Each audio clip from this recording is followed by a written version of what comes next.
രാജ്യം കാതോർത്ത കോൺഗ്രസ് മഹാറാലി ഡൽഹിയിലെ രാംലീല മൈതാനിയെ ഇളക്കിമറിച്ചു. വോട്ട് ചോർ ഗദ്ദി ചോട് എന്ന മുദ്രാവാക്യം മുഴക്കി ലക്ഷക്കണക്കിന് പ്രവർത്തകരാണ് റാലിക്കായി തടിച്ചുകൂടിയത്.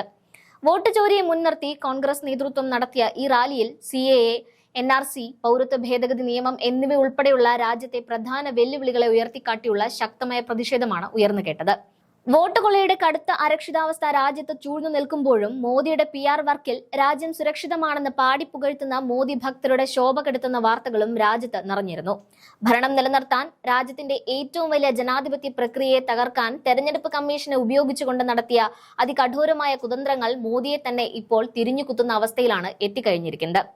BJPയുടെ ഇടനെഞ്ചിൽ ഇടിത്തിയായി രാഹുൽ ഗാന്ധി നടത്തിയ 3 വാർത്താ സമ്മേളനങ്ങളിൽ നിരത്തിയ തെളിവുകൾ റാലിയിൽ വീണ്ടും പ്രദർശിപ്പിച്ചു. ഓരോന്നോരോന്നായി തെളിവുകൾ അക്കമിട്ട് നിരത്തി വലിയ സ്ക്രീനിൽ അത് പ്രദർശിപ്പിച്ചുകൊണ്ട് വോട്ട് കൊള്ള ചെയ്യപ്പെട്ടവരെ വേദിയിൽ കൊണ്ടുവന്നായിരുന്നു ചതിയുടെ യഥാർത്ഥ മുഖം രാഹുൽ ഗാന്ധി അന്ന് അവതരിപ്പിച്ചത്. മോദിക്കോ തെരഞ്ഞെടുപ്പ് കമ്മീഷനോ ജ്ഞാനേഷ് കുമാറിനോ ഇതിനൊന്നും കൃത്യമായ മറുപടി നൽകാൻ ഇതുവരെയും കഴിഞ്ഞിട്ടില്ല. EVM ഒഴിവാക്കുക, രാജ്യം രക്ഷിക്കുക, മോദിയെ നീക്കുക, രാജ്യം രക്ഷിക്കുക തുടങ്ങിയ മുദ്രാവാക്യങ്ങൾ രാംലീല മൈതാനിയെ ശബ്ദമുഖരിതമാക്കി.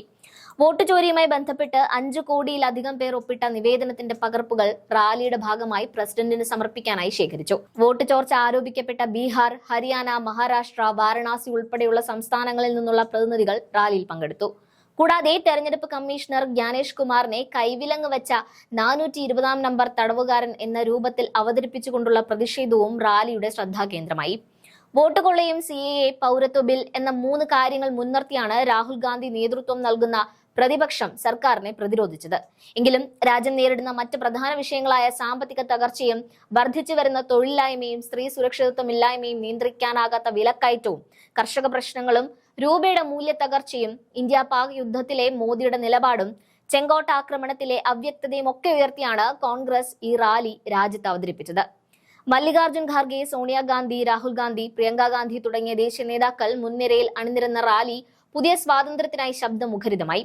രാഹുൽ ഗാന്ധി യുവതയുടെ മുന്നിൽ നിന്ന് നയിച്ച ഈ പ്രക്ഷോഭം രാജ്യത്തെ ഇളക്കിമറിച്ചു എന്നതിൽ യാതൊരു സംശയവുമില്ല. ഇലക്ഷൻ കമ്മീഷനും മോദിക്കുമെതിരെ ജനങ്ങളെ മുൻനിർത്തി നയിച്ച ഈ പ്രക്ഷോഭം പുതിയ കാലത്തെ, പുതിയ ഇന്ത്യയുടെ പുതിയ സ്വാതന്ത്ര്യ സമരം എന്നറിയപ്പെടും. മോദി ജ്ഞാനേഷ് കൂട്ടുകെട്ടിന് പാരിതോഷികമായി രാജ്യം ജയിലഴികളാണ് കാത്തുവച്ചിരിക്കുന്നതെന്നും അതിനായുള്ള ആരവം രാജ്യത്ത് മുഴങ്ങിക്കേട്ടുവെന്നും റാലിയെ അഭിസംബോധന ചെയ്ത നേതാക്കൾ പറഞ്ഞു.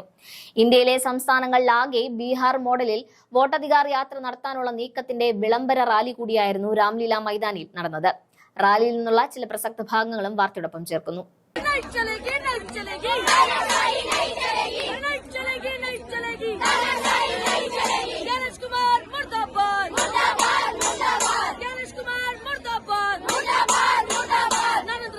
शर्म करो, नरेंद्र मोदी शर्म करो,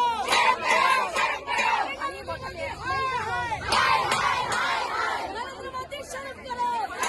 वोट चोर, वोट चोर, वोट चोर, वोट चोर, वोट चोर, वोट चोर, वोट